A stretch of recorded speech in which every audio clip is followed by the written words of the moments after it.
Assalamu alaikum wa rahmatullahi wa barakatuh. Kalendari islamik.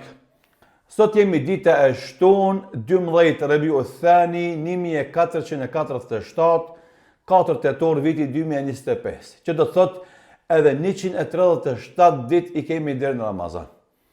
Allahu i Madhreshëm në surën Hud ajeti 36 i drejtohet Nuhit alayhis salam dhe i thot fala tabtais bima kanu yaf'alun, andaj ti mos u pikëllo nga ajo që bën ata.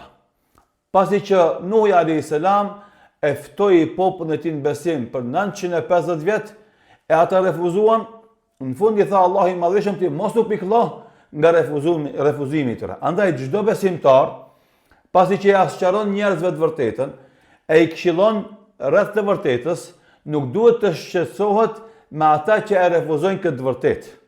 Saqë Nuhi alayhis salam do thot megjithëse kishte pikëllim pse ata e refuzuan, Allahu e këshilloi që ti pasi e ke kry amanetin si duhet, mos u shqetëso nga refuzimi i tjerëve.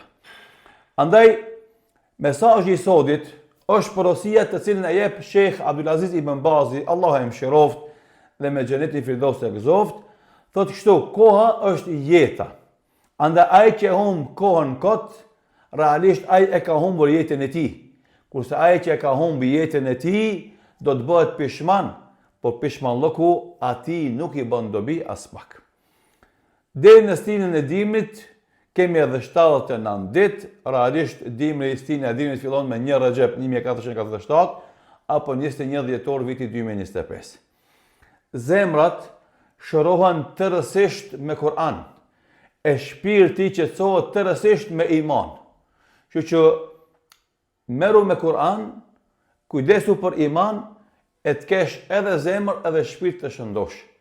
Pra, kalendari islamik është për t'i rikujtuar besimtarve datat dhe historitë islame dhe porosit që vinë nga Kur'ani fisnik, apo hadithet e pejgamberit sallallahu alaihi wasallam, apo këshillat e dietarëve musliman.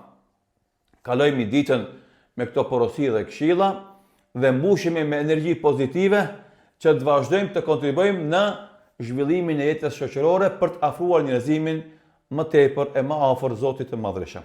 Allahu i pranoft adhurimet tona, i pranoft lutjet tona, u ndihmoft muslimanëve në Palestinë.